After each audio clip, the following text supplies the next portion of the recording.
नमामि वीरं गिरिसारधीरम। प्रमाण का सम्यक्त्व यानी प्रामाण्य कैसे ज्ञात होगा कि प्रमाण सही है, उसके संबंध में प्रश्न उठाया गया कि स्वतः प्रमाण माना जाए तो क्या समस्या है और परतः प्रमाण माना जाए तो क्या समस्या है। उन दोनों समस्या के पश्चात अब सूत्रकार सूत्र की बात करते हैं। वो सूत्र हम पढ़ेंगे, उससे पहले मैं थोड़ा सा आपको चर्चा कर देता हूं कि कौन किस तरह के प्रमाण मानता है। कल हमने धारावाहिक ज्ञान की भी चर्चा की थी और ये समझा था कि न्याय वैशेषिक धारावाहिक ज्ञान को प्रमाण मानता है। धारावाहिक ज्ञान क्या है? एक ही प्रमेय का जब निरंतर ज्ञान किया जाए तो वो धारावाहिक ज्ञान कहलाता है। न्याय वैशेषिक उसको प्रमाण मानता है, मीमांसक भी प्रमाण मानता है। और जैन में दो प्रकार की परंपराएं उसमें आ जाती हैं। तो धारावाहिक ज्ञान में जैन की दो परंपराएं आ जाती है, दिगंबर और श्वेतांबर। श्वेतांबर धारावाहिक ज्ञान को प्रमाण मानते हैं और दिगंबर अप्रमाण मानते हैं। दिगंबरों में जो भट्ट अकलंक और माणिक्य नंदी हैं और इनके पश्चात जो प्रभाचंद्र आदि हुए या अभिनव धर्मभूषण जिन्होंने न्याय दीपिका लिखी वो भी इसको प्रमाण मानते हैं। विद्यानंद ने इसको प्रमाण माना है दिगंबर परंपरा में ही। और कैलाश चंद्र जी जो न्याय शास्त्री हैं जिन्होंने जैन न्याय लिखा है, वो कहते हैं जब स्मृति को प्रमाण माना जा रहा है जैन परंपरा में तो गृहीत ग्राही ज्ञान को प्रमाण मानने में कोई बाधा नहीं है। तो उसको मैंने अपनी पुस्तक में भी मेंशन किया है जैन प्रमाण शास्त्र में। बौद्धों के वैसे तो अप्रमाण ही मानते हैं सामान्य तौर पर, क्योंकि बौद्ध अनधिगत या कहीं अज्ञातार्थ ज्ञापकम प्रमाणम इति प्रमाण सामान्य लक्षणम, ये प्रमाण का सामान्य लक्षण देते हैं। जो अज्ञातार्थ प्रकाशकम, जो अज्ञात अर्थ का प्रकाशक होता है वह प्रमाण होता है। तो धारावाहिक ज्ञान को प्रमाण मानते हैं सामान्य प्रमाता के लिए। लेकिन अड़चठ ने योगी का जो धारावाहिक ज्ञान है उसमें सूक्ष्म काल कला का भेद मान करके उसको प्रमाण स्वीकार किया है। इस तरह से धारावाहिक ज्ञान को लेकर के अधिकतर तो प्रमाण की ही कोटि मिलती है। और स्मृति को प्रमाण मानने के संबंध में जैन दार्शनिक ही उसको प्रमाण की कोटि में लेते हैं, बाकी सभी अप्रमाण मानते हैं। और जैनों में भी श्वेतांबर दिगंबर दोनों प्रमाण मानते हैं। न्याय वैशेषिक अप्रमाण मानता है, मीमांसा प्रमाण मानता है, बौद्ध प्रमाण मानता है। अप्रमाण क्यों मानते हैं इसको हमने पढ़ा है कि ये अर्थजन्य नहीं है, पदार्थ से उत्पन्न नहीं होती स्मृति, इसलिए उसको प्रमाण मानते हैं। गृहीत ग्राही होने से अप्रमाण मानने का हेतु नहीं दिया। हेतु ये दिया है कि जो अर्थजन्य नहीं है, पदार्थ से उत्पन्न नहीं है, इसलिए वो अप्रमाण है। अब हम प्रामाण्य के बारे में बात कर रहे हैं। प्रमाण का प्रामाण्य, प्रामाण्य किसको कहते हैं? तो मैंने लक्षण दिया यहाँ, ज्ञान से प्रमेय अव्यभिचारित्व प्रामाण्य। ये वादिदेव सूर्य के अनुसार है। प्रामाण्य क्या है कि प्रमेय के साथ जो ज्ञान का अव्यभिचारित्व है, जो ज्ञान हमने प्रमेय का किया है वो प्रमेय से जैसा प्रमेय वैसा ही ज्ञान हुआ, उसमें किसी प्रकार का व्यभिचार नहीं है, दोष नहीं है। प्रमेय के अनुसार ही जब ज्ञान हो, उससे भिन्न ज्ञान न हो, तो वो प्रामाण्य माना जाता है। तो प्रमेय से प्रमेय के अनुसार जो अव्यभिचारी ज्ञान होता है, निर्दोष ज्ञान होता है, वो प्रामाण्य कहलाता है। प्रमाण का प्रामाण्य स्वतः होता है या परतः, इस संबंध में भारतीय परंपरा में मुख्य रूप से तीन या हम कहते हैं चार परंपराएं प्राप्त होती हैं। एक तो न्याय वैशेषिक की है। न्याय वैशेषिक प्रमाण का प्रामाण्य परतः मानता है, परतः अन्य ज्ञान से मानता है। मीमांसक स्वतः मानते हैं प्रामाण्य को, क्योंकि वो वेद को मानते हैं और वेद का कोई निर्माता नहीं मानते, इसलिए वेद को वो स्वतः प्रमाण मानते, इसलिए उनको प्रमाण का प्रामाण्य स्वतः ही स्वीकार किया है। और बौद्धों ने अभ्यास दशा में स्वतः स्वीकार किया है और अनभ्यास दशा में परतः स्वीकार किया है। यानी हम जब किसी वस्तु को, अभ्यास दशा क्या है, जिस वस्तु को हम बार बार जानते हैं और परिचित हो जाते हैं, तो उसमें किसी से पूछने नहीं जाते कि भाई ये प्रमाण है कि अप्रमाण। जैसे जिस मार्ग से हम बार बार जाते हैं, अपने कार्यालय की ओर या अपने घर की ओर, तो उसमें हम किसी से पूछते नहीं है कि भाई ये मेरा घर का रास्ता यही है क्या। स्वतः प्रमाण है, हम जा रहे हैं वही प्रमाण है, तो उसमें हम किसी से पूछना नहीं पड़ता। जब हम महिलाएं रोटी बनाती हैं तो आटा लेती हैं, इसके लिए किसी से पूछना नहीं पड़ता भाई आटे से रोटी बनेगी क्या, स्वतः प्रमाण है, आटे से रोटी बनती है, तो उसमें किसी और से पूछने की आवश्यकता नहीं है। लेकिन जब अभ्यास नहीं हो तब परतः प्रामाण्य होता है। तब जब हमको रास्ता मालूम नहीं, किसी ऐसे शहर में गए हैं तो शहर की गलियों के बारे में हमको पूछना पड़ता है या गूगल देखना पड़ता है, तो परतः प्रामाण्य हो जाता है। गूगल भी परतः प्रामाण्य की कोटि में आएगा। तो अनभ्यास दशा में हम परतः, जैसे हम ऐसी मिठाई बनाना चाह रहे हैं जो हमको बनाना नहीं आती, गृहिणियों को बनाना नहीं आती, तो उसमें हम दूसरों से विधि लेते हैं और अपने ज्ञान को वेरीफाई करते हैं कि मेरा ज्ञान सही है कि नहीं है, तो परतः प्रामाण्य होता है। तो परतः और स्वतः का यही है कि अपने आप जब ज्ञान का प्रामाण्य सिद्ध हो जाए, किसी अन्य ज्ञान की या किसी अन्य पदार्थ की आवश्यकता न पड़े या किसी अन्य विधि की आवश्यकता न पड़े, तो वो प्रामाण्य स्वतः प्रामाण्य कहलाता है। जैनों ने भी प्रामाण्य को दो प्रकार से स्वीकार किया है, स्वतः और परतः। ज्ञान की दशा में, अभ्यास दशा में उसको स्वतः माना है और अनभ्यास दशा में परतः स्वीकार किया है। ये जब हमारे सामने पिक्चर क्लियर होगी तो हम सूत्र को समझ सकते हैं आसानी से। इस प्रामाण्य अप्रामाण्य को लेकर दो दार्शनिक जैन दर्शन के, एक तो माणिक्यानंदी जिनका परीक्षा मुख है, वे लक्षण देते हैं तत्प्रामाण्यम स्वतः परतश्चेति। लक्षण नहीं, वो व्याख्या करते हैं कि प्रमाण का प्रामाण्य या तो स्वतः होगा या परतः होगा। तत्प्रामाण्यम स्वतः परतश्चेति, उसका प्रामाण्य स्वतः होता है या परतः होता है। तो अभ्यास दशा में स्वतः होता है, अनभ्यास दशा में परतः होता है। वादिदेव सूर्य ने प्रमाण ने तत्वालोक में कहा है तद उभयम उत्पत्तौ परत एव ज्ञप्तौ तो स्वतः परतश्चेति। इन्होंने और ज्यादा व्याख्या कर दी है। ये उभय का मतलब है यहाँ पर प्रामाण्य और अप्रामाण्य। तद उभयम, वे दोनों, प्रामाण्य भी और अप्रामाण्य भी, ये उत्पत्ति में तो परत होते हैं, यानी किसी अन्य के कारण से इनमें प्रामाण्य आता है या अप्रामाण्य आता है। लेकिन ज्ञप्ति में तो ये स्वतः ही होते हैं। ज्ञप्ति यानी ज्ञान, ज्ञान में स्वतः होता है अभ्यास दशा में, और ज्ञान में परतः होता है अनभ्यास दशा में। जिस प्रमेय को हम नहीं जानते हैं पहले, तो उसका वेरिफिकेशन दूसरों से कराते हैं, तब परतः हो गया कि यही है ना। या हम किसी व्यक्ति को नहीं जानते, तब पास वाले से पूछते हैं कि यही अमुक व्यक्ति है, तो ये परतः उसका प्रामाण्य सिद्ध होता है। तो अभ्यास दशा में स्वतः और अनभ्यास दशा में परतः, एक व्यावहारिक दृष्टि इसमें रही। पर यहाँ एक चर्चा, जिसकी चर्चा हेमचंद्र सूरी अपने सूत्र की व्याख्या में कहीं भी नहीं करते हैं। जब ये प्रामाण्य की चर्चा करेंगे तो उसमें अप्रामाण्य की चर्चा वो नहीं करते हैं कि अप्रामाण्य कैसे होता है। पर वादिदेव सूर्य ने प्रामाण्य तत्वालोक में दोनों की चर्चा की है। तद उभयम, प्रामाण्य भी और अप्रामाण्य भी, इनकी उत्पत्ति परतः होती है और ज्ञप्ति यानी ज्ञान, तो दो तरफ से सोच रहे हैं। उत्पत्ति की दृष्टि से भी सोच रहे हैं और ज्ञप्ति की दृष्टि से भी सोच रहे हैं। तो स्वतः परतश्चेति, स्वतः भी होता है और परतः भी होता है। अभ्यास दशा में स्वतः और अनभ्यास दशा में परतः।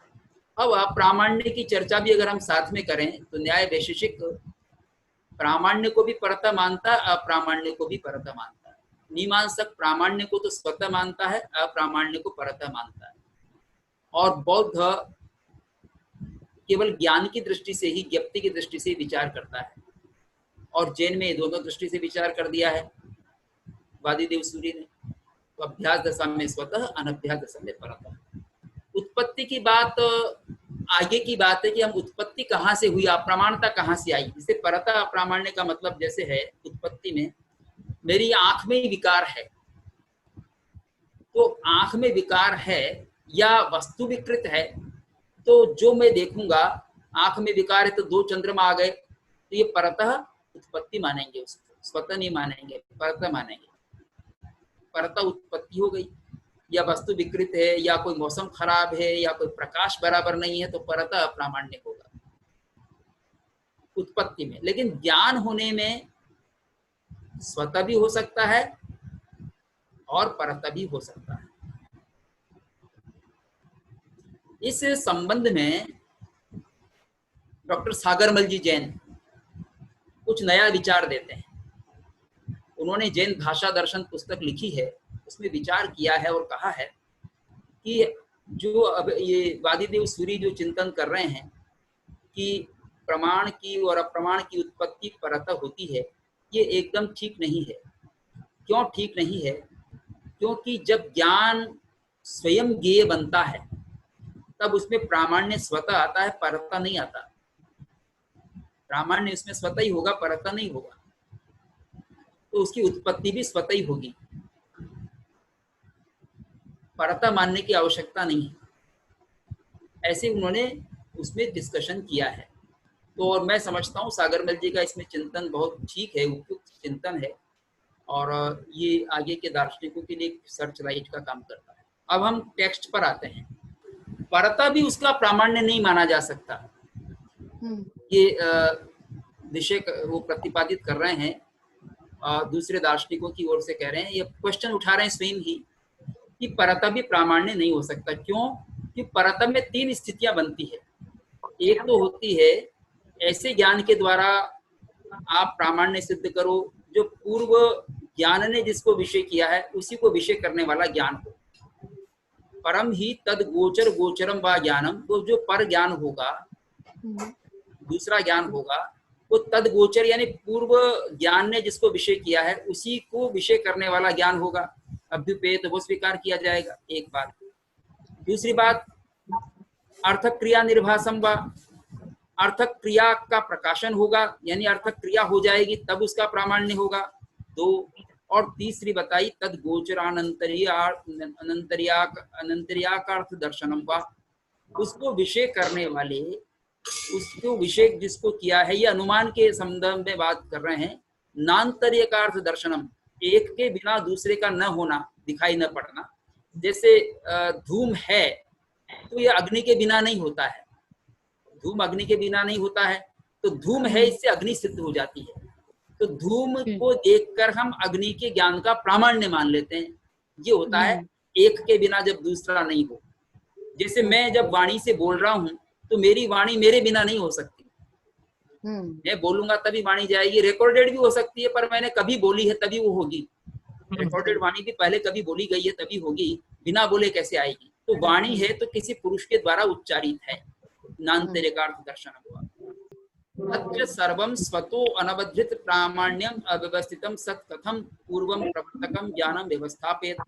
तच्च और वह सर्वम सब, यानी ये तीनों ही, स्वतो अनवधृत प्रामाण्यम, इन तीनों का स्वतः प्रामाण्य अवस्थित नहीं है। अनवधृत प्रामाण्य में इन्होंने प्रामाण्य को उदाहरण नहीं किया है।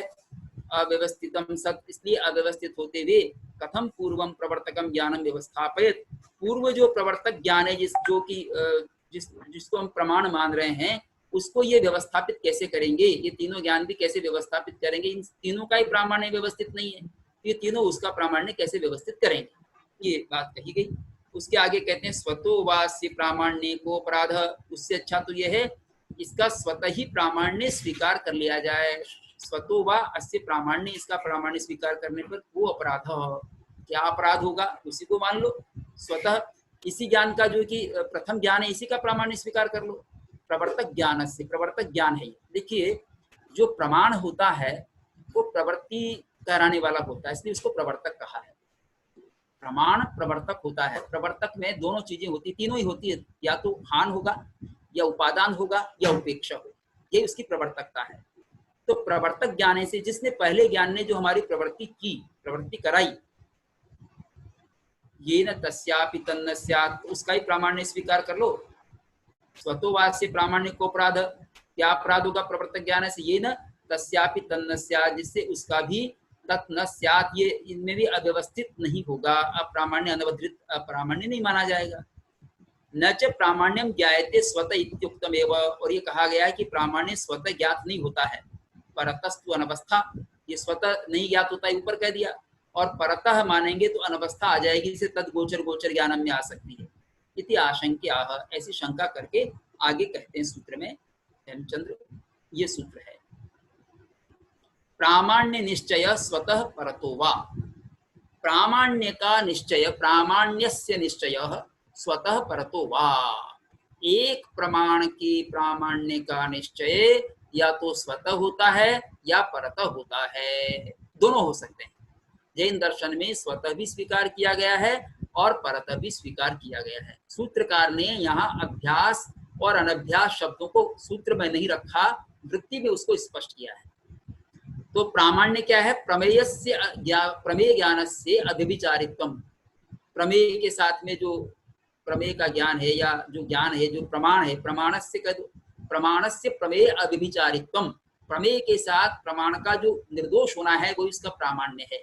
यानी जिस वस्तु का हमने ज्ञान किया है वैसी ही वस्तु प्राप्त हो, अन्य नहीं प्राप्त हो, तो प्रामाण्य है, हमारा ज्ञान ठीक है। प्रामाण्य निश्चय तो दो प्रकार से हो सकता है, स्वतः या परत। अब आगे वृत्ति में कहते हैं प्रामाण्य निश्चय क्वचित स्वतः यथा अभ्यास दशापन्ने स्वकर्तलादि ज्ञाने स्नान पानावगाहन उदन्योक्षमादौ अर्थक्रिया निर्भासे वा प्रत्यक्ष ज्ञाने। प्रामाण्य निश्चय क्वचित स्वतः, प्रामाण्य का निश्चय कहीं कहीं स्वतः होता है। जैसे कि अभ्यास दशा पन्ने, अभ्यास दशा के आपन्न यानी प्राप्त होने पर, अभ्यास दशा जब होगी तो हमको ज्ञान स्वतः हो जाएगा, उसका प्रामाण्य का ज्ञान भी स्वतः हो जाएगा। जैसे जिस अक्षर को हम पढ़ते हैं ना, ये प है, अब ये प है हमारा अभ्यास है, तो इस प को हम किसी और से पूछने नहीं जाते कि ये प है। पर जिस भाषा का हमको ज्ञान नहीं होगा, जिसकी वर्णमाला का ज्ञान नहीं होगा, तो हमको दूसरे को पूछना पड़ेगा कि ये क्या अक्षर है, यही अक्षर है कि दूसरा अक्षर है, तो वो हम अभ्यास नहीं है उसका। तो अभ्यास दशा में परतः प्रामाण्य की आवश्यकता नहीं होती। इसको परतो यही पढ़ेंगे हम, इसको स्वतः यही पढ़ेंगे क्योंकि हमको अभ्यास है, इसको वा यही पढ़ेंगे, ये अभ्यास है। तो यथा अभ्यास दशा अपने अभ्यास दशा होने पर स्वकर्तलादि ज्ञाने, अपने करतल आदि का ज्ञान, हथेली आदि का ज्ञान, हथेली को हम हथेली रूप में जानते हैं, अंगुली को अंगुली रूप में जानते हैं, या जो जो जैसा अंग है, आंख को आंख के रूप में, नाक को नाक के रूप में अभ्यास है। तो करतलादि ज्ञाने, अपने करतल आदि के ज्ञान में अभ्यास दशापन्न है। और स्नान पान अवगाहन उदन्य उपशमादौ अर्थ क्रिया निर्भासे वा प्रत्यक्ष ज्ञाने, अथवा तो ये सब प्रत्यक्ष ज्ञान का उदाहरण दे रहे हैं। ये स्वकर्तलादि विज्ञान ज्ञान में भी प्रत्यक्ष ज्ञान है, तो प्रत्यक्ष ज्ञान की जो अभ्यास दशा है उसमें प्रामाण्य स्वतः होता है, जैसे स्वकर्तल आदि का ज्ञान होने पर।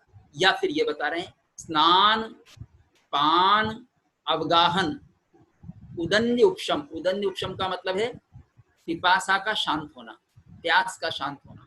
आदौ अर्थ क्रिया निर्भासे वा, अर्थ क्रिया होने पर, जैसे जल हमने जाना और जल से हम स्नान भी कर सकते हैं, तो स्नान करने पर हमको पता लग गया कि ये जल ही है।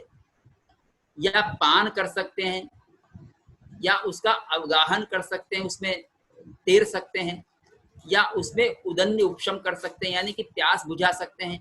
ऐसी अर्थ क्रिया का निर्भास होने पर, अर्थ क्रिया का ज्ञान होने पर वह प्रत्यक्ष ज्ञान है। ऐसे प्रत्यक्ष ज्ञान में अभ्यास दशा में स्वतः ही प्रमाण होता है। हम बार बार जब प्यास लगेगी तो जल ही पिएंगे, हमको स्नान करना है तो जल यूज करेंगे, और कोई पान करना है पेय पदार्थ आदि का तो उसमें भी जल का यूज करेंगे, या अवगाहन करना है, जल में तैरना आदि है तो उसमें भी हम जल का प्रयोग करेंगे। ये हमको ये प्रत्यक्ष हुआ ज्ञान है, इसलिए इसमें प्रामाण्य दूसरे इतर प्रामाण्य की आवश्यकता नहीं होती, इतर ज्ञान के प्रामाण्य की आवश्यकता नहीं होती। नहीं तत्र परीक्षा कांक्षा अस्ति प्रेक्षावताम, इसमें जो प्रेक्षावान लोग हैं, ये षष्ठी में है प्रेक्षावताम, प्रेक्षावान प्रेक्षावंतो प्रेक्षावंतः प्रेक्षावताम षष्ठी बहुवचन में बनेगा।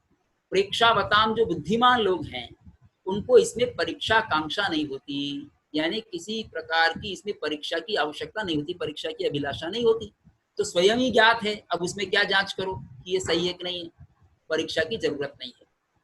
और इसको समझाते हैं तथा ही, जैसे कि जल ज्ञानम, जल का ज्ञान हुआ ये जल है, तब तो हम क्या करेंगे, दाह पिपासार्थस्य तत्र प्रवृत्ति ही, जब जल का ज्ञान हो जाएगा तो दाह, जिसको गर्म लग रही है, गर्मी लग रही है, शरीर जल रहा है, या पिपासा से वो पीड़ित है, दाह से पीड़ित है या पिपासा से पीड़ित है। दाह यानी शरीर जल रहा है, गर्मी लग रही है, और बहुत गर्मी है, बहुत गर्मी है, तो दाह से आर्त दुखी या पिपासा से पीड़ित व्यक्ति, उसकी तत्र प्रवृत्ति ही, उस जल का ज्ञान होने पर जल में प्रवृत्ति होती है।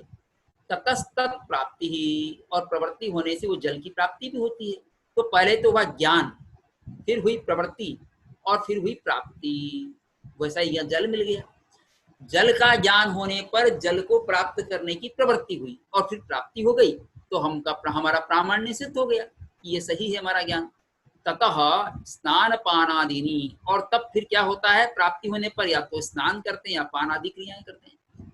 ततो दाह उदन्योपशम, जब स्नान करेंगे तो दाह का उपशम हो जाएगा, जब पान करेंगे तो उदन्य उपशम हो जाएगा, उदन्य यानी पिपासा का उपशम हो जाएगा, प्यास शांत हो जाएगी।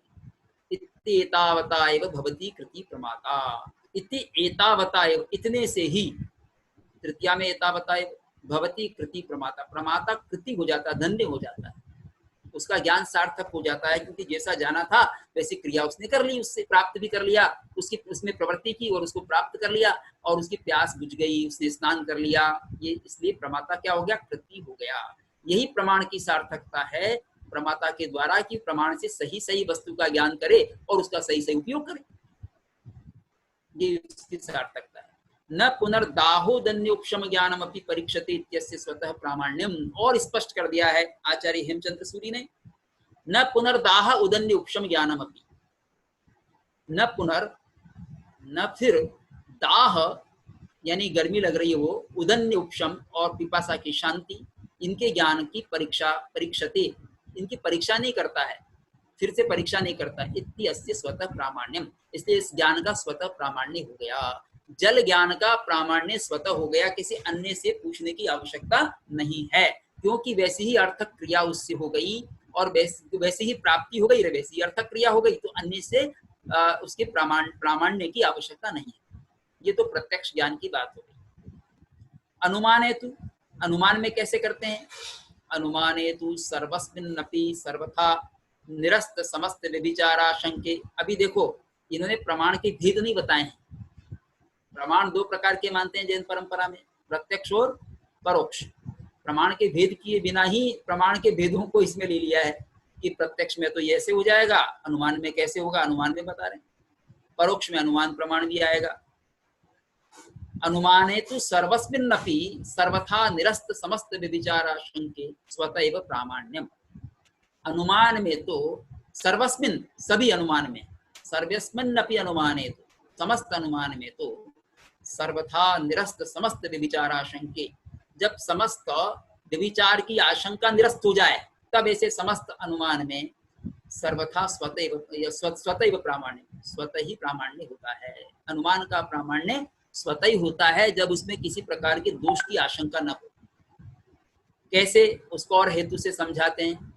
व्यभिचारी लिंग समुत्थत्वात्, अधिविचारी माने निर्दोष, व्यभिचार से रहित, लिंग कहते हैं हेतु को या साधन को, है ना। लीनम अर्थम गमयति इति लिंगम, जो छिपे हुए अर्थ का ज्ञान करा देता है, जो हमको सीधा सीधा जिस साध्य का ज्ञान नहीं था उसका ज्ञान करा देता, वो लिंग है। लीनम अर्थम गमयति इति लिंगम। समुत्थत्वात्, तो अधिविचारी लिंग के समुत्थ होने से, यानी उसके उत्पन्न होने से, दिखाई पड़ने से, उसका ज्ञान होने से, तो अभिविचारी लिंग का ज्ञान होने से। अभिविचारी लिंग है यानी हेतु है जिसमें कोई दोष नहीं है, जैसे कि धूम हेतु है, उससे अग्नि का ज्ञान हम कर लेते हैं, वो अभिविचारी हेतु है। न लिंगाकारम ज्ञानम लिंगम बिना, फिर आगे कहते हैं कि लिंग के आकार वाला जो ज्ञान है वह लिंग के बिना नहीं होता। हेतु के आकार वाला जो हमको ज्ञान हुआ कि ये धूम है, ऐसा जो ज्ञान होता है वो हेतु के बिना नहीं होता। हेतु भी कहते हैं लिंग को, साध्य भी, साधन भी कहते हैं। साधन, हेतु, लिंग ये पर्यायवाची शब्द हैं। न च लिंगम लिंगिनम बिना इति, और जो लिंग होता है यानी हेतु होता है वह लिंगी यानी साध्य, साध्य का पर्यायवाची लिंगी है, उसका द्वितीय एक वचन में लिंगिनम बना है। लिंगी लिंगिनौ लिंगिनः, लिंगिनम लिंगिनौ लिंगिनः, ऐसे रूप चलेंगे। तो लिंगिनम बिना इति, लिंगी के बिना यानी साध्य के बिना हेतु नहीं होता है। इसलिए अगर हेतु है तो साध्य है ही है। तो निर्दोष हेतु के द्वारा, विचार रहित हेतु के द्वारा साध्य सिद्ध हो ही जाता है। इसलिए उसमें भी स्वतः प्रामाण्य है कि ये हेतु है तो साध्य है ही है। जैसे हमने दूध पिया है, मीठा है, तो इसका मतलब उसमें चीनी मिलाई गई है। इस लिंग से हमने लिंगी साध्य का ज्ञान कर लिया। सर ये अव्यभिचारी लिंग समुत्थ, इसको फिर से समझना ना सर, मेरे लिंग समझ में नहीं आ रहा।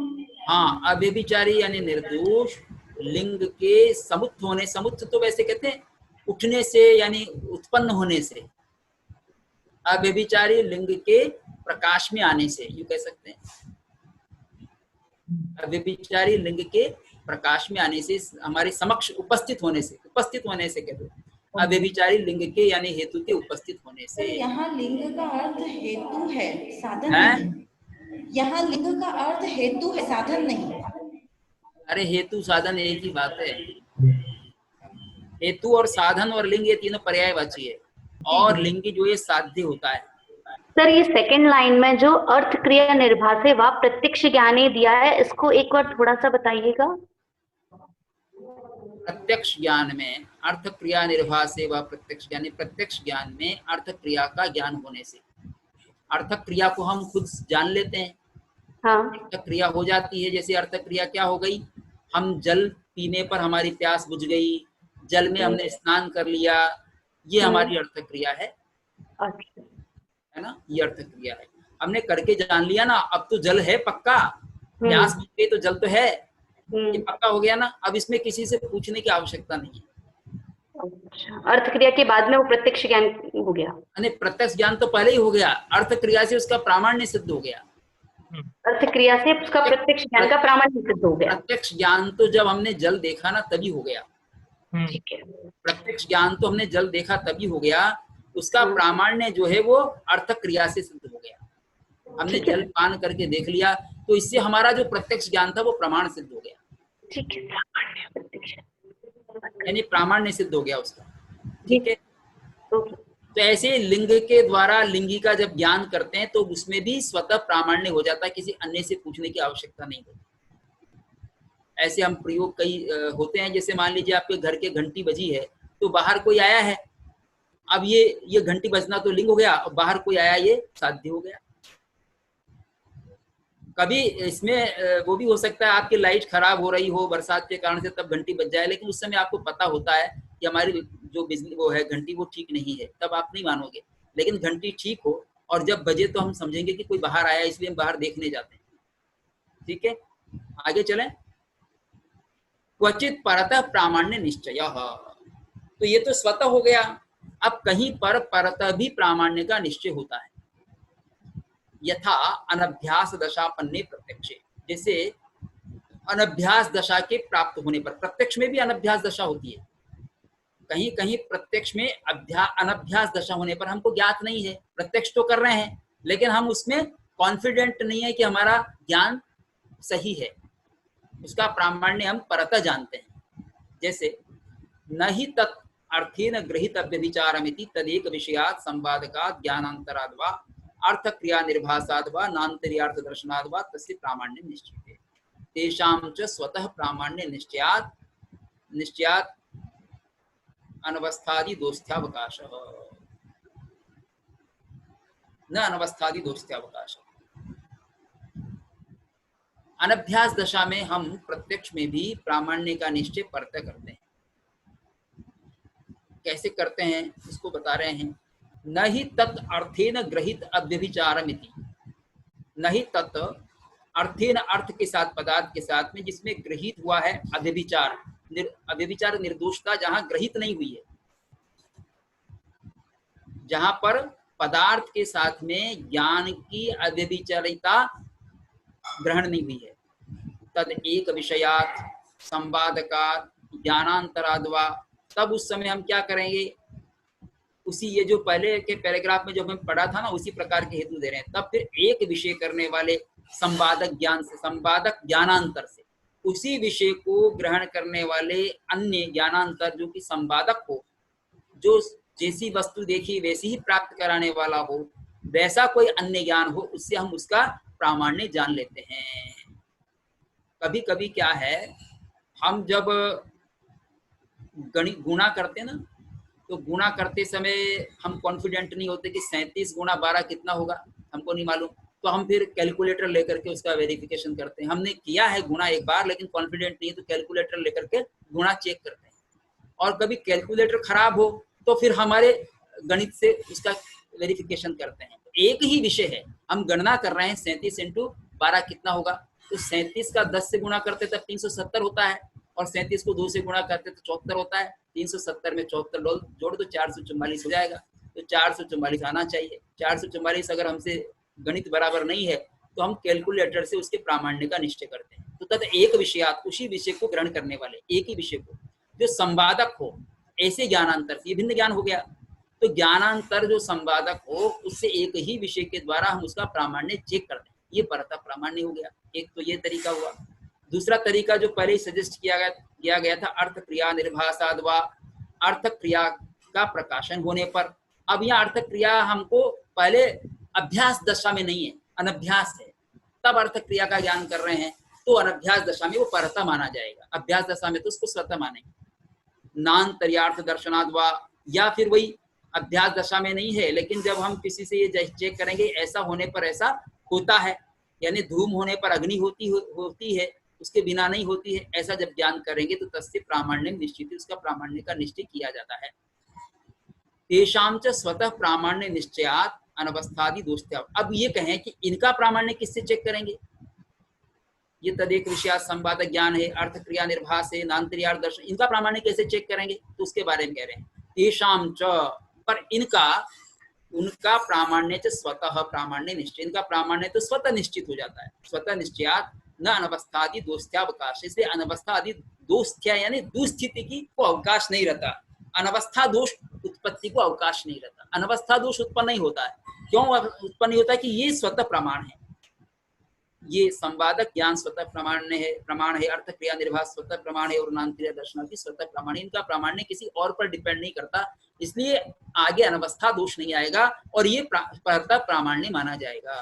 जैसे एक छोटा सा बालक है, उसको जब कोई संदेह होता है अपने ज्ञान में, ज्ञान तो हुआ, संदेह होता है तो अपने मम्मी से या पापा से पूछकर उसको कंफर्म करते हैं, पर उसके बाद फिर पापा के ज्ञान को, मम्मी के ज्ञान को प्रमाण मानते, फिर तीसरे से नहीं पूछते।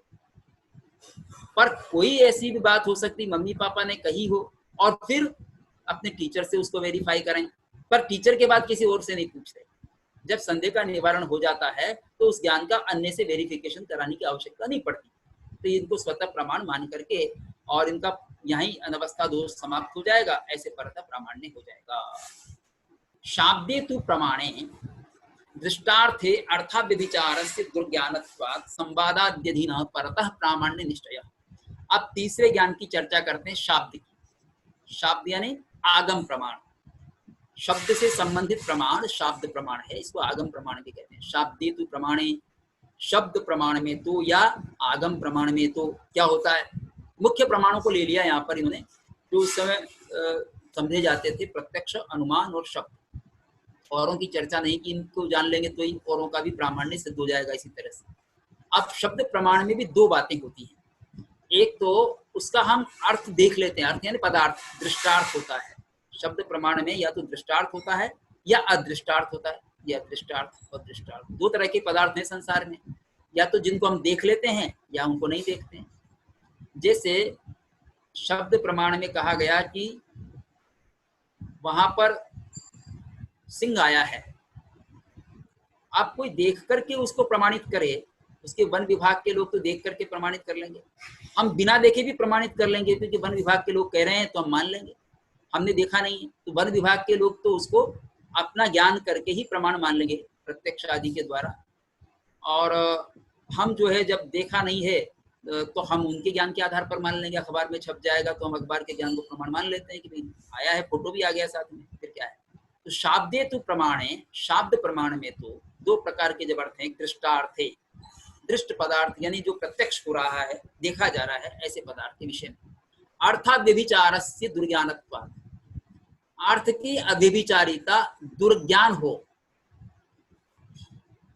दुर्ज्ञान हो या इसको जानना कठिन हो, अर्थ की अव्यभिचारिता, पदार्थ की निर्दोषता जो है वो जिसको जानना कठिन है, दृष्ट पदार्थ है पर उसको हम उसकी अव्यभिचारिता को जानते नहीं है, तब संवादाध्ययन परतः प्रामाण्य निश्चय, तब संवाद आदि के अधीन जो ज्ञान होगा वो परतः, उससे परतः प्रामाण्य निश्चय होगा। संवाद आदि के अधीन परतः प्रामाण्य से निश्चय होगा। परतः प्रामाण्य से हम जानेंगे जिसकी अव्यभिचारिता दृष्ट पदार्थ में, पदार्थ की अव्यभिचारिता हमको ज्ञात नहीं हो रही है, वहां पर हम संवाद आदि के अधीन परतः प्रामाण्य से ज्ञान करेंगे। परतः प्रामाण्य से ज्ञान करेंगे। तो संवाद में क्या है? संवाद शब्द का प्रयोग हम परिचित हैं संवाद से तो, लेकिन एक संवाद के साथ साथ अविसंवादक शब्द भी है। संवाद में तो हम ये जानते हैं कि जो दो जने बात करते हैं वो संवाद है, आपस में संवाद होता है ना, डिस्कशन होता है, बातचीत होती है, तो संवाद होता है। लेकिन वो संवाद कब संवाद कहलाता है? जब जैसा आपने कहा वैसा मैंने समझा, और जब मैंने कहा तब आपने वैसे समझा, तब संवाद चलेगा। आपने जैसा कहा वैसा मैंने नहीं समझा, और मैंने जैसा कहा वैसा आपने नहीं समझा, तो विवाद हो जाएगा, संवाद नहीं होगा। तो जैसा कहा जाए वैसा ही समझा जाए तब संवाद कहलाता है। ऐसे ही जैसा जाना गया वैसे ही वस्तु प्राप्त हो तो संवाद कहलाता है। ज्ञान के द्वारा जब जैसी वस्तु जानी गई है वैसी ही प्राप्त हो तो वो संवाद कहलाता है, और वैसी वस्तु प्राप्त नहीं हो तो विसंवाद कहलाएगा, और जब विसंवाद से रहित हो तो उसको अविसंवादक कहा है। तो संवाद का ही और रिफाइंड रूप है अविसंवादक का। तो संवादाद्यधीन परतः प्रामाण्य निश्चय, संवाद आदि होने पर, यानी उस वस्तु को हम जब जो ज्ञान हुआ है उसको हम अर्थक क्रिया कर लें या अर्थक क्रिया उसकी प्राप्ति कर लें, फिर अर्थक क्रिया कर लें, तब उसके द्वारा हम जानेंगे तो वो परतः प्रामाण्य निश्चय होगा। या किसी दूसरे जो और ऑथेंटिक व्यक्ति उससे जाकर के पूछेंगे तब प्रामाण्य निश्चय हो जाएगा। जैसे किसी में संदेह है लेकिन जिस पर हमको भरोसा है, ऐसे गुरुजन से जाकर पूछते हैं तो हमको प्रामाण्य निश्चय हो जाता है, वो संवाद आदि के अधीन है। अदृष्टार्थे थु, अदृष्ट पदार्थ यानी जिसको हमने देखा नहीं है, तो दृष्टार्थ ग्रहोपराग नष्ट मुष्ट्यादि प्रतिपादकानां संवादेन प्रामाण्यम निश्चित्य संवादमंतरेणाप्ति अंतरेण आप्य उक्तत्वेनैव प्रामाण्य निश्चयेति सर्वम उत्पन्नम। तब क्या करेंगे? शब्द प्रमाण में अधिकतर तो हम आस्था और विश्वास के साथ में मान लेते हैं। जब दुर्ज्ञान होता ना तभी उसका संवाद करके देखते हैं। जैसे मान लीजिए कि भाई आपको कहा गया फिटकरी डालने से पानी शुद्ध हो जाता है, अब आपको भरोसा नहीं है तो आप करके देख सकते हैं, तो ये संवाद अधीन हो गया। फिर वो ज्ञान तो आपको शब्द से हुआ है, शब्द प्रमाण है, आपने सुना है। ऐसे ही किसी आयुर्वेद के डॉक्टर ने आपको, चिकित्सक ने आपको कोई दवा दी है पर आपको उसका प्रामाण्य पता नहीं है, जब आप दवा लेकर के देखते हैं तो आपको उसका प्रामाण्य ज्ञात हो जाता है, संवाद के अधीन हो गया। करके देख लिया तो हमारा रोग दूर हो गया तो वो प्रमाण है, नहीं हुआ तो अप्रमाण है। तो प्रमाण अप्रमाण की जांच हम प्रयोग करके देख सकते हैं कि ये वस्तु वास्तव में वैसी ही है जैसी कही गई है, तो उनका जो वचन है वो प्रमाण हो गया। हम दवा की प्रमाणता नहीं करते, उनके वचन की प्रमाणता कर रहे हैं। तो जो शब्द प्रमाण का प्रामाण्य सिद्ध करते हैं, वस्तु का प्रामाण्य नहीं कर रहे, उनका जो शब्द है वो सही है क्योंकि हमने उन्होंने जो कहा था वैसा करके देखा है, तो वो परतः प्रामाण्य हो गया। हालांकि प्रयोग हम कर रहे हैं लेकिन हमारे द्वारा उस शब्द का प्रामाण्य सिद्ध हो रहा है, इसलिए वो परतः प्रामाण्य। अदृष्टार्थ हेतु, लेकिन जो पदार्थ अदृष्ट हैं, देखे नहीं गए हैं, जैसे कैसे हैं? दृष्टार्थ ग्रहोपराग नष्ट मुष्ट्यादि प्रतिपादकानां संवादेन प्रामाण्यम निश्चित्ते। जैसे अदृष्ट पदार्थों में भी, जो हमने नहीं देखे, उनमें भी हम कुछ चीजों को देख करके ज्ञान कर लेते हैं। अदृष्ट में दृष्टता कैसे कर लेते हैं कि कोई बात कही गई चंद्र ग्रहण सूर्य ग्रहण के बारे में, अब इस समय तो हमको देखा नहीं कि फला दिन सूर्य ग्रहण होगा, फला दिन चंद्र ग्रहण होगा, पर जब जिस दिन ग्रहण हो जाता है तब हम उसको देख लेते हैं। अभी तो नहीं देखा था, दृष्ट है। दृष्टार्थ ग्रहोपराग, दृष्ट पदार्थ के, जैसे दृष्टार्थ में से ग्रह का उपराग होना, ग्रह का उपग्रहण यानी ग्रहण हो जाना, चंद्र का ग्रहण, सूर्य का ग्रहण, ये ग्रहण हो जाना, ये हम देखते हैं। तो उसका वचन, ज्योतिषी का वचन जो है वो सही हो जाता है, प्रमाण सिद्ध हो जाता है। नष्ट मुष्ट्यादि प्रतिपादकानाम, या ऐसे वाक्य हों जो नष्ट मुष्ट्यादि के प्रतिपादक हों, ग्रहों के उपराग का प्रतिपादक हो, नष्ट मुष्ट्यादि का प्रतिपादक हो। नष्ट मुष्ट्यादि का क्या है?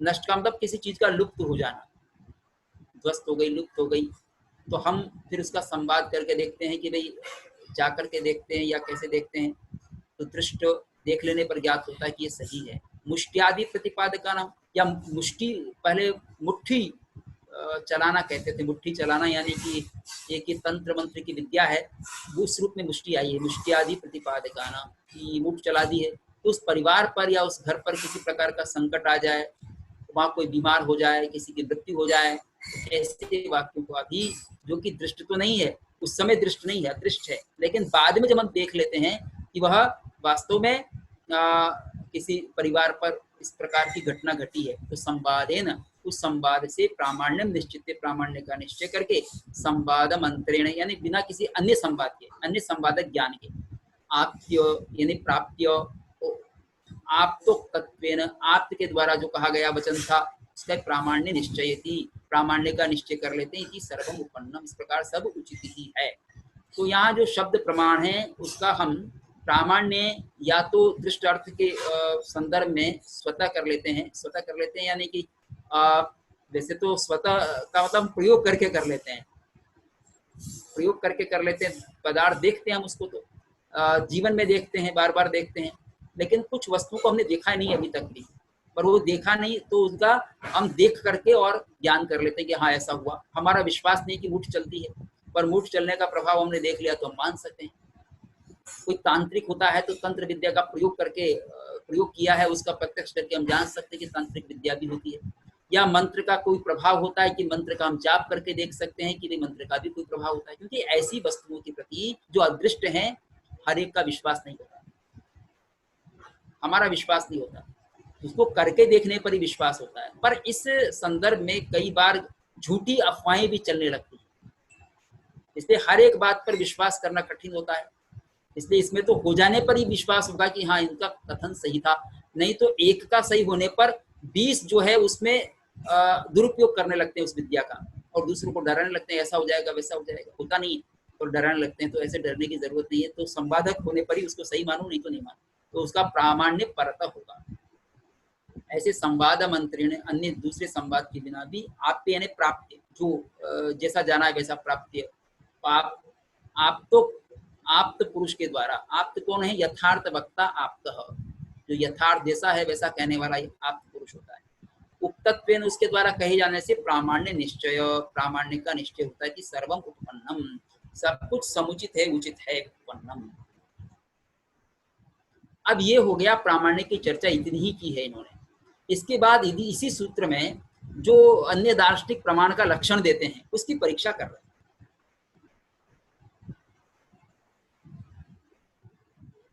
यानी कि इन्होंने अपना पक्ष ही रखा है इसमें, अन्य दार्शनिकों की कोई चर्चा नहीं की प्रामाण्य और अप्रामाण्य को लेकर, अपना पक्ष रखा है। यानी स्वतः भी होता है, परतः भी होता है। अभ्यास दशा में स्वतः होता है, अन्यथा परतः होता है। प्रत्यक्ष का स्वरूप प्रत्यक्ष में कैसे होता है, अनुमान में कैसे होता है, शब्द प्रमाण में कैसे होता है, इन तीन को समझा दिया, इतना ही काम किया है। अब हम जो इन्होंने परीक्षा की है अन्य दार्शनिकों के प्रमाण लक्षण की, उसको समझते हैं। जैसे इसमें नैयायिक का लक्षण है अर्थोपलब्धि हेतु प्रमाणम इति नैयायिका, यहाँ तो कथन कर दिया है नैयायिका, नैयायिकों का ये प्रमाण लक्षण है अर्थोपलब्धि हेतु प्रमाणम, अर्थ की उपलब्धि का जो हेतु होता है वो प्रमाण है।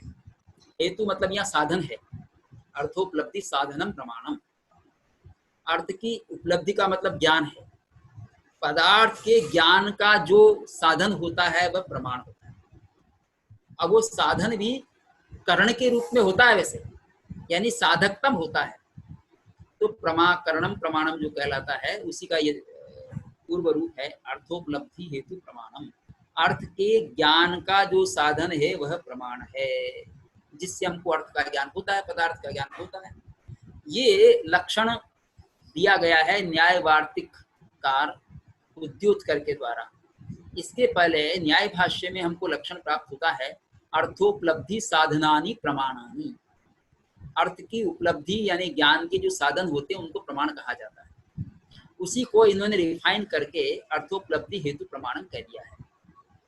अभी जब हमने देखा था ना, लिंग का मतलब साधन भी होता है, हेतु भी होता है, यहाँ हेतु साधन की अर्थ में है।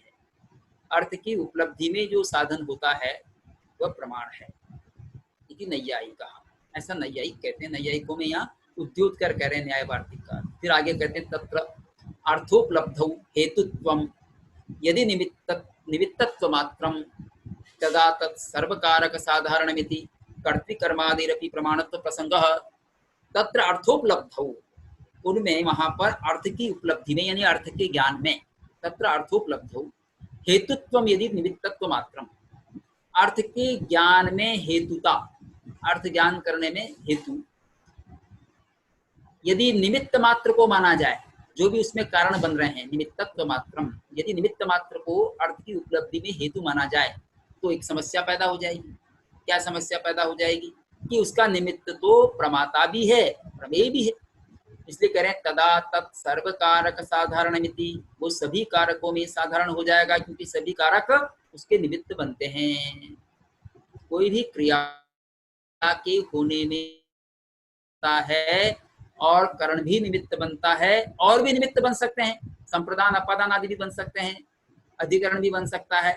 तो सर्व कारक साधारणम, सभी कारकों में साधारण रूप से निमित्तता चली जाएगी और सभी प्रमाण हो जाएंगे।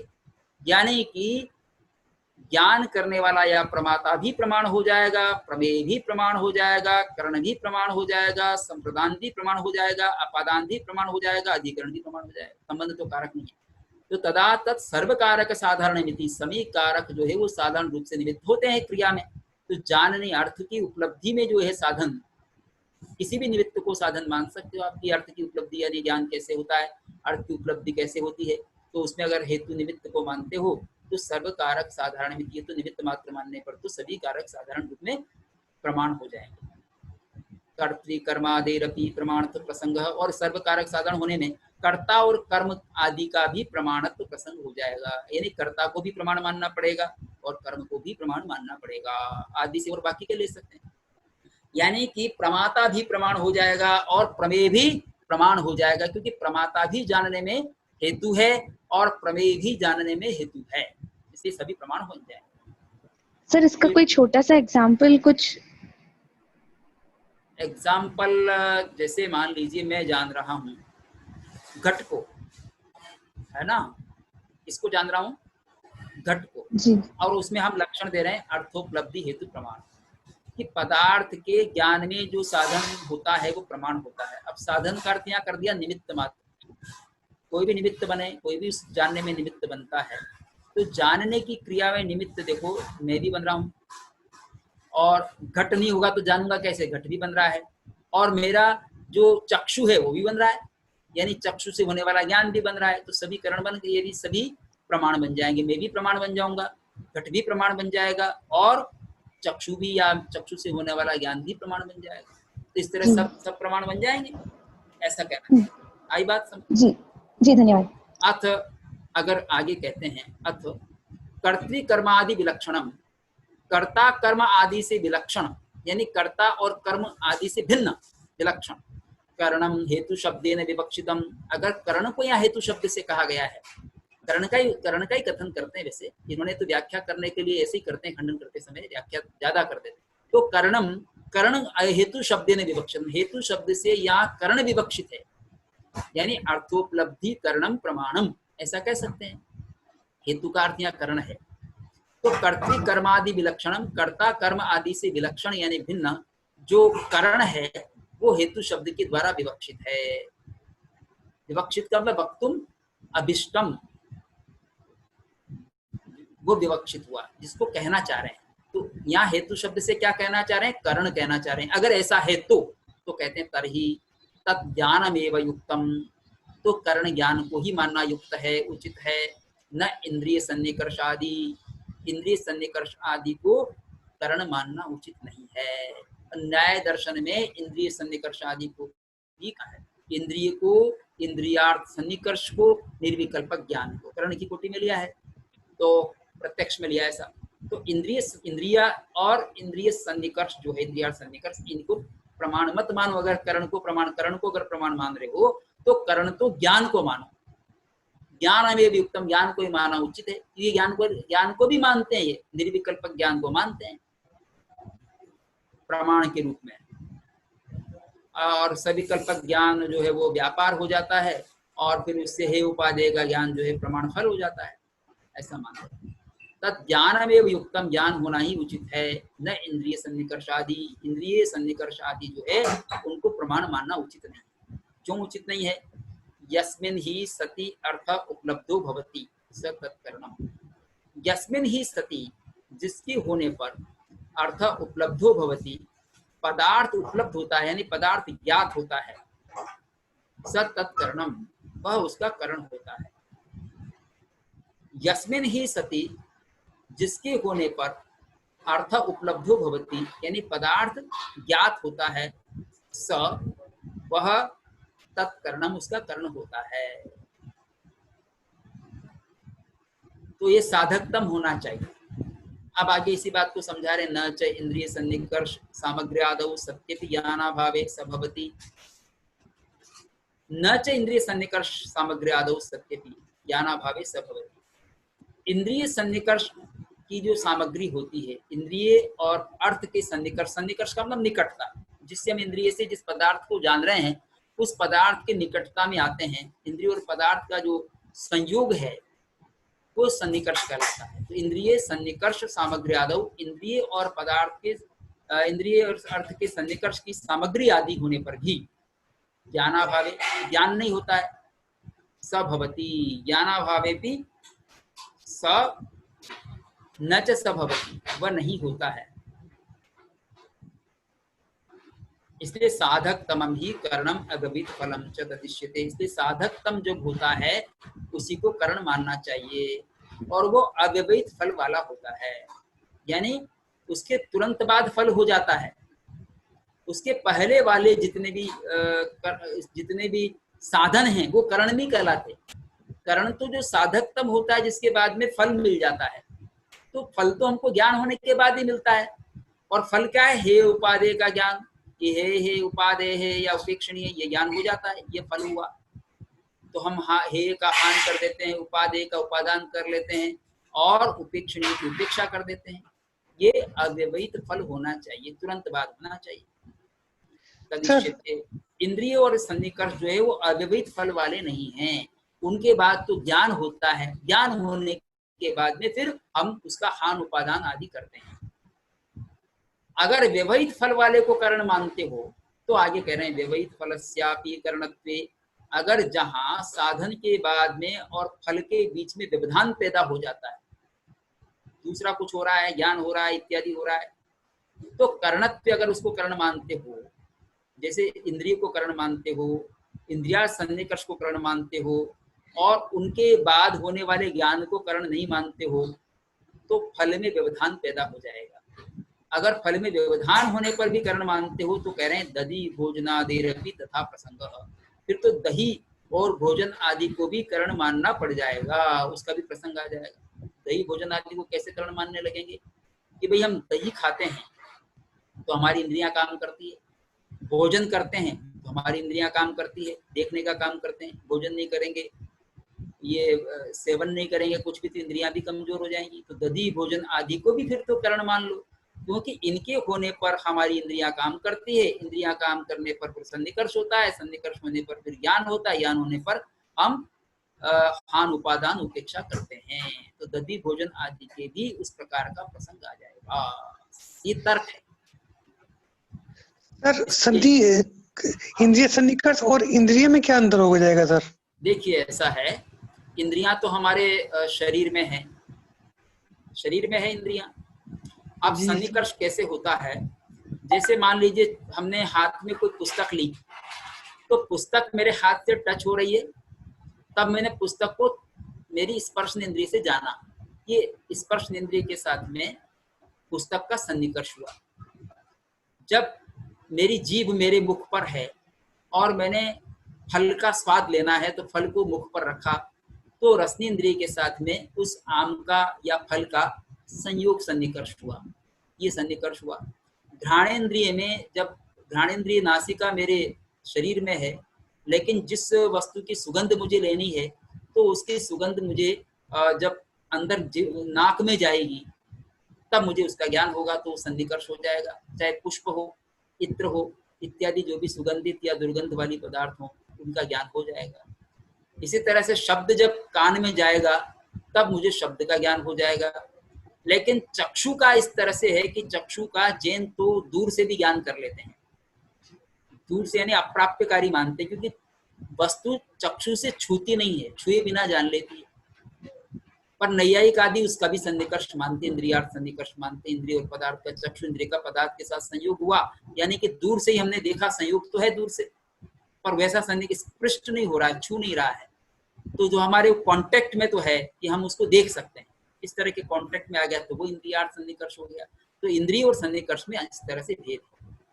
सर कुछ तो दर्शन केवल इंद्रिय को ही प्रमाण मानते हैं और कुछ इंद्रिय सन्निकर्ष को मानते हैं। सर मैं वो जानना चाह रहा था कि सर आप उदाहरण दीजिए कुछ का उदाहरण दीजिए। एग्जैक्टली भी मुझे याद नहीं आ रहा है सर। हाँ, याद नहीं आ रहा तो मैं आपको बता देता हूँ। इंद्रिय को प्रमाण नैयायिक मानते हैं, इंद्रिय ज्ञान को, और इंद्रियार्थ सन्निकर्ष को भी प्रमाण मानते, दोनों को ही मानते हैं, पर जैन उसको नहीं मानते। और सांख्य इंद्रिय वृत्ति को प्रमाण मानते हैं, पर जैन उसको भी नहीं मानते, बौद्ध भी नहीं मानते। बौद्ध ज्ञान को ही प्रमाण मानते हैं, जैन भी ज्ञान को ही प्रमाण मानते हैं। ठीक है, तन्ना, इसलिए ये बात ठीक नहीं है। ज्ञानाद अन्यत्र प्रमाणत्वम, इसलिए ज्ञान से अन्यत्र प्रमाणत्व नहीं है। ज्ञान से अन्य वस्तु में, इंद्रिय या इंद्रियार्थ सन्निकर्ष में प्रमाण नहीं मानना चाहिए। तद न ज्ञानाद अन्यत्र प्रमाणत्व, इसलिए ज्ञान से भिन्न में प्रमाणत्व नहीं है।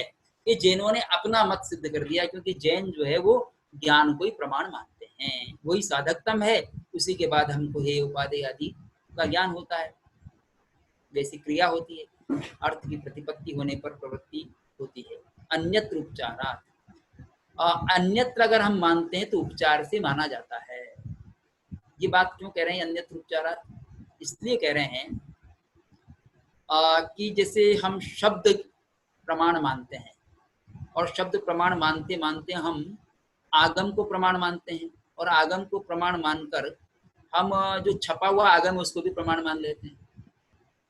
ग्रंथ को प्रमाण मानते हैं ना, तो ग्रंथ में उपचार से प्रमाण मानते हैं, पर वास्तव में तो जो ग्रंथ में लिखा है वो हमारे ज्ञान में आएगा तब वो शब्द प्रमाण बनेगा। जब तक हमारे ज्ञान में वो नहीं आया है शब्द, तब तक वो प्रमाणभूत नहीं है, लेकिन उपचार से हम उसको भी प्रमाण मान लेते हैं ग्रंथ को। जैसे हम इसको भी प्रमाण मीमांसा को जैन आचार्यों की दृष्टि से ग्रंथ के प्रमाण रूप में मानते हैं कि उन्होंने ये कहा है, साहब हम ग्रंथ खोलकर दिखा देंगे कि ये प्रमाण है। तो ये उपचार से प्रमाण है ग्रंथ, अन्यत्र बाकी तो क्या है, ज्ञान ही प्रमाण है। ये छपी हुई पुस्तक तो ज्ञान नहीं है।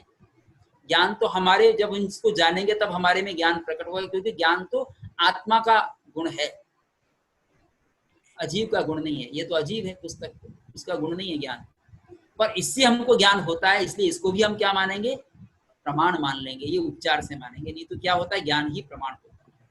ठीक है, इस तरह से जो नैयायिक मानते थे, एक लक्षण देकर के उनका खंडन किया है। दूसरा लक्षण और दे रहे हैं नैयायिकों का ही, न्याय वैशेषिकों का कह दें। जब नैयायिक के बाद न्याय और नैयायिकों और वैशेषिकों ने मिलकर ग्रंथ रचना की, उस समय एक भा सर्वज्ञ आचार्य हुए। भा सर्वज्ञ का ग्रंथ न्याय सार। न्याय सार में वो प्रमाण का लक्षण इस प्रकार देते हैं, सम्यक अनुभव साधनम प्रमाणम, जो सम्यक अनुभव का यानी ज्ञान का साधन है वो प्रमाण है, सम्यक ज्ञान का साधन है वो प्रमाण है। ये जैनों से बहुत कुछ मिलती जुलती है परिभाषा।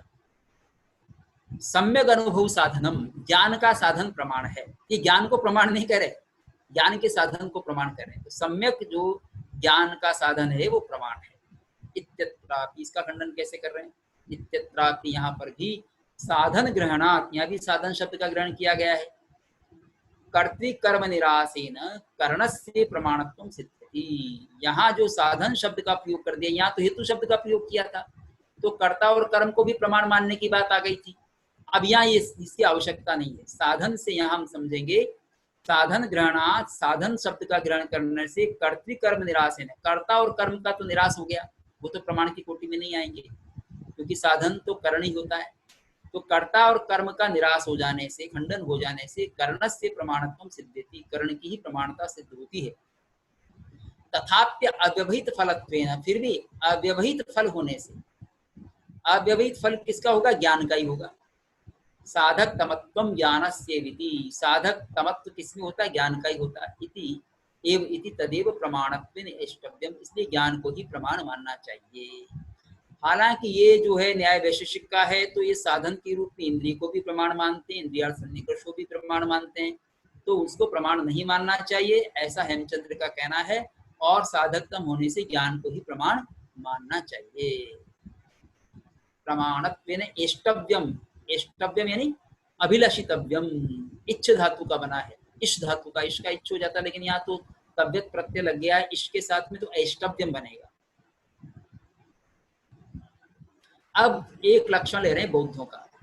सर यहाँ पे जो अव्यवहित शब्द है इसका क्या अर्थ लेना है? व्यवधान रहित, यानी इस प्रमाण में और प्रमाण के फल में दूसरा कुछ नहीं होना चाहिए, तो व्यवधान रहित हो गया। जैसे मान लीजिए आपके पास आपके पापा हैं और बीच में कोई दूसरा आ गया है, तो वो व्यवधान कहलाएगा। बिना व्यवधान के तो अव्यवहित, बिना व्यवधान के होता है उसको अव्यवहित। व्यवधान में ध का ह हो जाता है तो अव्यवहित। व्यवहित का मतलब तो होता है व्यवधान युक्त, अव्यवहित का मतलब होता है व्यवधान से रहित। जी। प्रमाणम अभिसंवादि ज्ञानम, ये प्रमाण वार्तिक में कहा है, बौद्धों का प्रमाण वार्तिक है ग्रंथ। ये किसके द्वारा रचित है? धर्मकीर्ति इति सौगतः। तो प्रमाणम अभिसंवादि ज्ञानम, प्रमाण जो है वो अभिसंवादि ज्ञान है, ये लक्षण देते हैं। अब अभिसंवादि का क्या मतलब है? ज्ञान तो ये भी कह रहे हैं, ज्ञान का एक ही विशेषण दिया इन्होंने, अभिसंवादी ज्ञान है, अभिसंवादी ज्ञान प्रमाण होता है, बस ये लक्षण दे दिया। इसमें ये नहीं दे रहे स्व पर व्यवसायी, ये नहीं दिया, निश्चयात्मक ऐसा नहीं दिया, निर्विकल्पक ऐसा भी नहीं दिया, अभिसंवादी शब्द दे दिया है। यद्यपि बौद्धों में दिंगनाग धर्मकीर्ति से पहले हो गए और दिंगनाग ने ही प्रमाण का विशेष प्रतिपादन किया। उन्होंने जो लक्षण दिया था वो दिया था अज्ञातार्थ ज्ञापकमिति प्रमाण सामान्य लक्षणम, अज्ञात अर्थ का ज्ञान कराने वाला प्रमाण होता है, यह सामान्य लक्षण है। इसीलिए यहाँ अनधिगत विषय को ज्ञान कराने वाला प्रमाण माना जाता है, ज्ञान प्रमाण माना जाता है। पर वो तो था पारमार्थिक लक्षण बौद्धों का। दिंगनाग के बाद धर्मकीर्ति ने ये व्यावहारिक लक्षण दिया है, इसको हम व्यवहार में अपना कर देख सकते हैं, इसलिए व्यावहारिक लक्षण है। प्रमाणम अभिसंवादि ज्ञानम, जो अभिसंवादि ज्ञान है यानी विसंवाद से रहित है, ऐसा ज्ञान प्रमाण कहलाता है। अभी संवाद शब्द आया था तब हमने थोड़ा समझा था कि जैसी वस्तु ज्ञात हो यानी जैसी वस्तु का ज्ञान हुआ है, उसमें प्रवृत्ति होने पर वस्तु वैसी ही प्राप्त भी हो, तो वह ज्ञान अभिसंवादी कहलाता है। प्रमाणम अभिसंवादी ज्ञानम, ऐसा अभिसंवादी कहलाता है जिसमें कि विसंवाद उत्पन्न नहीं हो, जाना जैसा गया है वैसा ही ज्ञान हो, उससे अन्यथा ज्ञान न हो, यानी जैसा जाना गया वस्तु वैसी ही प्राप्त हो, अन्यथा प्राप्त न हो, यूं कह सकते। हमने अगर जल का ज्ञान किया है तो हमको जल मिलना चाहिए, पर कभी कभी क्या होता है, मृगमरीचिका में गर्मी की ऋतु में दूर से हमको जल तो दिखाई पड़ता है सड़कों पर या रेगिस्तान में, पर जल मिलता नहीं है, तो वह ज्ञान हमारा कैसा है? प्रमाणभूत नहीं, वो प्रमाणाभास है। पर हमको जल अगर ज्ञान हुआ है और जाने पर जल ही मिले, तो वह हमारा ज्ञान अभिसंवादक ज्ञान है, अभिसंवादक ज्ञान है। प्रमाणम अभिसंवादी, ये अभिसंवादक का, यानी वस्तु जैसी ज्ञात हुई है वैसी ही प्राप्त हो और वैसी प्रवृत्ति भी हो और वैसी वस्तु प्राप्त भी हो, तब वो अभिसंवादी ज्ञान कहलाता है। तो ये बढ़िया लक्षण दिए, ये व्यवहारिक लक्षण है प्रमाण का, अभिसंवादी ज्ञान। बौद्धों ने भी, बौद्धों की तरह जैनों ने भी इस अभिसंवादकता को स्वीकार किया अपने लक्षणों में। भट्ट अक्लंक ने स्वीकार किया है, संवादकम ज्ञानम प्रमाणम, ऐसा कह दिया उन्होंने। अभिसंवादी पूरा नहीं लिया, संवादकम ज्ञानम प्रमाणम, और प्रमाणम अभिसंवादी, प्रमाणम अभिसंवादकम अनधिगतार्थाधिगम लक्षणत्वात्, ये भी कह दिया, प्रमाण अभिसंवादक होता है। लेकिन अभिसंबाधकता को जैनों ने निश्चयात्मकता में घटित किया है। कहते निर्णयायत्तम च अभिसंबाधकत्वम, निर्णय के अधीन है अभिसंबाधकता, यानी निश्चयात्मक ज्ञान ही अभिसंबाधक है। वहां पर जो बौद्धों ने जैसा अर्थ इसका प्रतिपादित किया है वैसा अर्थ नहीं मानते, लेकिन फिर भी यह अभिसंबाधकता में ये तो स्वीकार करते हैं कि उसमें जो प्रवृत्ति हुई वैसी वस्तु प्राप्त हो जाए, उसका मना नहीं करते, इसको भी स्वीकार करते हैं। जैसा कि ऊपर हमने देखा प्रामाण्य को दिखाते समय अर्थ क्रिया निर्भास हुआ, तो वो संवादकता एक प्रकार से, अर्थ क्रिया निर्भास एक प्रकार की संवादकता ही है। इति सौगता, सौगता है बौद्धाः, सुगत के मतावलंबी, सुगत बुद्ध को कहते हैं और उनके मतावलंबी दार्शनिक सौगत हैं। तत्रापि, उनमें भी, अब चूंकि अभिसंबाधक ज्ञान इसका तो खंडन नहीं कर रही है, प्रमाण लक्षण का खंडन नहीं कर रहे, क्योंकि अभिसंबाधकता को जैनों ने भी अपनाया है, पर यह अभिसंबाधकता मान करके भी प्रमाण को दो तरह का मानते हैं। एक तो प्रमाण है प्रत्यक्ष और दूसरा है, कौन सा प्रमाण मानते हैं? अनुमान। दो प्रमाण मानते हैं और दोनों प्रमाण के प्रमेय भी अलग अलग मानते हैं। प्रत्यक्ष का विषय तो है स्वलक्षण और अनुमान का विषय है सामान्य लक्षण, ये दो तरह के प्रमेय मानते हैं। अब प्रत्यक्ष होता है निर्विकल्पक और प्रमाण होता है, अनुमान होता है सविकल्पक। प्रत्यक्ष तो होता है निर्विकल्पक और अनुमान होता है सविकल्पक। प्रत्यक्ष होता है अभ्रांत और अनुमान भ्रांत होकर के भी अभिसंबाधक होने से प्रमाण माना जाता है। तो प्रत्यक्ष में अविकल्पकता मानी है, उसको लेकर खंडन कर रहे हैं। वो उसको भी अभिसंबाधक तो मानते हैं, लेकिन यहाँ खंडन कर रहे हैं जैन। तत्रापि यद्यविकल्पकम ज्ञानम तदा न तद व्यवहार जनन समर्थम, अगर इस लक्षण को देते हुए भी आप अविकल्पक ज्ञान को यानी निर्विकल्पक ज्ञान को प्रमाण मानते हो, तदा न तद व्यवहार जनन समर्थम, तो निर्विकल्पक ज्ञान तो व्यवहार को उत्पन्न करने में समर्थ नहीं होता, इसलिए उसको प्रमाण मानना उपयुक्त नहीं है। क्योंकि प्रमाण तो व्यवहार को उत्पन्न करने वाला होता है, प्रवर्तक होता है। निर्विकल्पक ज्ञान जिसमें हमने वस्तु को ठीक से जाना भी नहीं, ये क्या है, जल है, ऐसा हमने जाना नहीं, बस आकार देखा है उसका और हमको ज्ञान हो गया, लेकिन ये नहीं कह रहे हैं कि हम ये जल है। तो जल को जल रूप में नहीं जाना है तो वो व्यवहार कैसे कराएगा? इसलिए व्यवहार को उत्पन्न करने में वह समर्थ नहीं है अविकल्पक ज्ञान। साम व्यवहारिकस्य च एतत् प्रमाणस्य लक्षणमिति च भवन्तः तत्कथम तस्य प्रामाण्यम, और आपने जो लक्षण दिया प्रमाण का, साम व्यवहारिकस्य च एतत् प्रमाणस्य लक्षणम, और ये जो लक्षण दिया है वो साम व्यवहारिक प्रमाण का लक्षण है। पारमार्थिक लक्षण तो अज्ञातार्थ ज्ञापकमिति प्रमाण सामान्य लक्षण दिया है। इसकी चर्चा अज्ञातार्थ प्रकाशो वा से धर्म कीर्ति भी करते हैं प्रमाण वार्तिक में, अज्ञातार्थ प्रकाशो वा, उसका मना नहीं करते, तो वो है पारमार्थिक लक्षण। तो साम्यवहारिक प्रमाण से चेतत लक्षण मिति भवन्तः, आपने ऐसा कहा है कि ये प्रमाण का साम्यवहारिक लक्षण है। ये कौन सा? प्रमाणम अभिसंवादि ज्ञान। जब आपने ये व्यवहारिक लक्षण दे दिया है तो व्यवहार को उत्पन्न करने वाला होना चाहिए। ये तो उत्पन्न नहीं करता निर्विकल्पक ज्ञान को, निर्विकल्पक ज्ञान विकल्प को उत्पन्न करेगा, फिर विकल्प व्यवहार को उत्पन्न करेगा, तो ऐसा इसमें व्यवधान पैदा हो जाएगा। तो ऐसा निर्विकल्पक ज्ञान प्रमाण मानने का कोई औचित्य समझ में नहीं आता।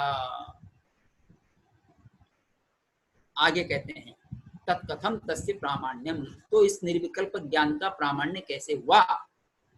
उत्तर काल भाविनो व्यवहार जनन समर्थाद विकल्पात तस्य प्रामाण्य याचितक मंडन न्याय। उत्तर काल में होने वाला यानी पश्चात काल में होने वाला व्यवहार जनन समर्थाद विकल्पात, व्यवहार को उत्पन्न करने में समर्थ विकल्प से, यानी निर्विकल्पक के उत्तर काल में विकल्प पैदा होता है। निर्विकल्पकता के उत्तर काल में क्या पैदा होता है? विकल्प। वो क्या करता है? व्यवहार को उत्पन्न करने में समर्थ होता है। तो उत्तर काल भाविनो, ये षष्ठी में, उत्तर काल में होने वाले व्यवहार को उत्पन्न करने में समर्थ ऐसे विकल्पात, पंचमी कह दो, पंचमी में है, तस्य प्रामाण्य, अगर उसका प्रामाण्य मानो कि वो विकल्प को उत्पन्न कर रहा है और इसलिए वो निर्विकल्पक भी प्रमाण है, ऐसा मानते हो तो याचितक मंडन न्याय, ये तो मांगे हुए आभूषणों से अपने को सजाना हो गया, ऐसा न्याय है। याचितक मंडन न्याय एक प्रकार का न्याय है, मांग करके और हम सजावट कर रहे हैं, यानी कि विकल्प तो है नहीं, विकल्प निर्विकल्प को प्रमाण मान रहे हैं और विकल्प को उत्पन्न करने वाला कह करके उसको प्रमाण मान रहे हैं, तो याचितक मंडन न्याय हो जाएगा। मांगे हुए आभूषणों से अपने को सजाना हो गया। देखो शांत रक्षित इसमें एक आचार्य हुए इनके बाद, धर्म कीर्ति के बाद, वो ऐसा श्लोक देते भी हैं, अविकल्पकम अपि ज्ञानम विकल्पोत्पत्ति शक्तिमत, निर्विकल्प ज्ञान भी विकल्प की उत्पत्ति करने में समर्थ है, और तब निशेष व्यवहारांगम तद्वारेण भवत्यत, और वो फिर पूरी तरह से व्यवहार का अंग बन जाता है। अतः निर्विकल्पक को भी हम प्रमाण मानते हैं। निर्विकल्पक ज्ञान सविकल्पक को उत्पन्न करता है और सविकल्प से व्यवहार होता है। तो जैनों का यह कहना है कि भाई सविकल्प से व्यवहार होता है तो डायरेक्ट उसी को प्रमाण मानो ना, निर्विकल्पक को क्यों प्रमाण मान रहे हो जो व्यवहार नहीं करा सकता। ये यहाँ पर तर्क है। वरम च व्यवहार हेतु और विकल्पस्यैव प्रामाण्यम अभ्युपगंतम, इसलिए वरम यानी श्रेष्ठ तो यह है, व्यवहार हेतु और विकल्प से, जो व्यवहार का हेतु है, व्यवहार का साधन है, ऐसे विकल्प सविकल्पक ज्ञान का ही प्रामाण्यम अभ्युपगंतम, प्रामाण्य स्वीकार करना वर है, श्रेष्ठ है। एवं ही परंपरा परिश्रम परिहृतो भवते, इस प्रकार से परंपरा का जो परिश्रम है वो निवारण हो जाएगा, परिहार हो जाएगा उसका। परंपरा परिश्रम क्या हो गया कि भी निर्विकल्पक, फिर सविकल्पक, फिर व्यवहार, ये परंपरा परिश्रम हो गया। एक बीच में और मानना पड़ गया आपको, निर्विकल्प के बाद सविकल्पक, सविकल्प के बाद में फिर हेयोपादेय यानी व्यवहार। तो व्यवहार के बीच में आपको एक परंपरा का परिश्रम ये भी दूर हो जाएगा अगर विकल्प कोई प्रमाण मान लो तो। इसलिए निर्विकल्प को प्रमाण मानने के बजाय विकल्प को प्रमाण मानना चाहिए। अब आगे कहते हैं विकल्पस्य च प्रामाण्ये कथम तन्निमित्तो व्यवहारो अभिसंवादी। विकल्पस्य च प्रामाण्ये, विकल्प के अप्रमाण मानने पर, आप विकल्प को प्रमाण नहीं मानो तो विकल्पस्य च प्रामाण्ये कथम तन्निमित्तो व्यवहारो अभिसंवादी, उसके निमित्त से होने वाला व्यवहार अभिसंवादी कैसे होगा। भाई आप निर्विकल्पक को प्रमाण मान रहे हो प्रत्यक्ष में और विकल्प को नहीं मान रहे, तो विकल्प जब निर्विकल्प ने विकल्प को उत्पन्न किया और विकल्प से व्यवहार हो रहा है, तो विकल्प को अगर प्रमाण नहीं मानते हो तो उसके विकल्प के निमित्त से होने वाला व्यवहार अभिसंवादक कैसे हो सकता है। जिसको आपने प्रमाण ही नहीं माना उसका उससे होने वाला व्यवहार अभिसंवादक कैसे होगा। बढ़िया खंडन किया है, तर्क एकदम युक्ति संगत है, वास्तविक खंडन है।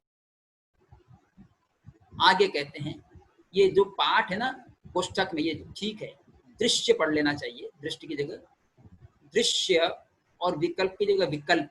दृश्य विकल्प्योर विकल्प्योर विकल्पयोर अर्थयोर एकीकरणेन तैमेरिक ज्ञानवत् संवादाभ्युपगमे चोपचरितम संवादित्वम स्यात्।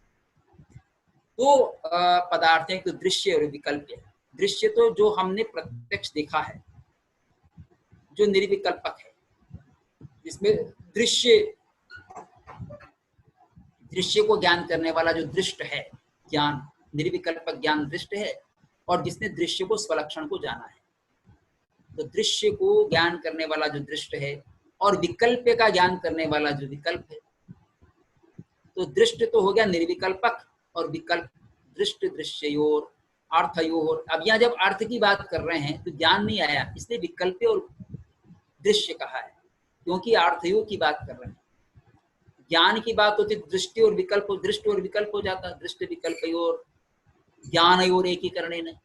इसलिए संपादक पंडित सुखलाल जी ने ये ब्रैकेट में ठीक रखा है, दृश्य विकल्प, ये दो है। दृश्य तो जो पदार्थ प्रत्यक्ष के द्वारा जाना जा रहा है और जो विकल्प के द्वारा जाना जा रहा है, इन दोनों पदार्थों का एकीकरण होने से, यानी जिसका प्रत्यक्ष हुआ है, जिसको देखा है, और जिसका विकल्प हुआ वो एक ही होना चाहिए। अगर अलग अलग हुए तो फिर उसी का विकल्प पैदा नहीं हुआ, किसी और का पैदा हो गया तो फिर उसी को थोड़ी प्राप्त करेंगे, किसी अन्य पदार्थ को प्राप्त करेंगे। तो दृश्य और विकल्प है, इन दोनों पदार्थों के एकीकरण है ना, एकीकरण यानी एक मानने से। तैमेरिक ज्ञानवत् संवादाभ्युपगमे, संवाद का अभ्युपगम मानने पर, यानी दृश्य और विकल्प इन दोनों पदार्थों को एक समझ करके और संवाद स्वीकार करने पर चोपचरितम संवादित्वम स्यात्, उपचरित संवादित्व होगा, डायरेक्ट संवादित्व नहीं होगा, ये उपचार से माना जाएगा। तैमेरिक ज्ञानवत, तैमेरिक जैसे तिमिर का रोगी होता है उसका ज्ञान भी कहीं संवादक हो सकता है। वैसे तो तैमेरिक ज्ञान तिमिर रोग से ग्रस्त व्यक्ति का ज्ञान हमने देखा था कि विपरीत ज्ञान हो जाता है, एक चंद्रमा में दो चंद्रमा जान लेता है, लेकिन चंद्रमा के रूप में जो उसका ज्ञान हुआ वो तो संवादक है, उतना संवादक है, तो उपचार से उतना संवादक मान सकते हैं। तो उपचरितम संवादित्वम स्यात्, उपचरित संवाद होगा, या डायरेक्ट संवादित्व नहीं हुआ। संवादित्व का मतलब ही अभिसंवादकता है।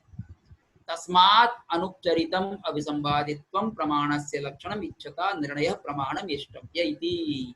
इसलिए उपचार से संवादकता मानने की बजाय, उपचार से कैसे मानी कि अर्थक क्रिया हुई या हमने व्यवहार किया विकल्प से, और आरोप किस पर कर रहे हैं, दृश्य पर, ये उपचार से कर रहे हैं। तो उपचार से मानने के बजाय कह रहे हैं हेमचंद्र तस्मात् अनुपचरितम अभिसंवादित्वम, जो अनुपचरित है, उपचार से रहित है, ऐसी अभिसंवादकता को ही प्रमाणस्य लक्षण इच्छता, प्रमाण का लक्षण स्वीकार करते हुए, अभिलाषा करते हुए निर्णय प्रमाण इष्टव्य, निर्णय को ही प्रमाण मान लेना चाहिए, यही इच्छित होना चाहिए, ऐसी व्याख्या इन्होंने की है। हम इतना ही आज रखेंगे।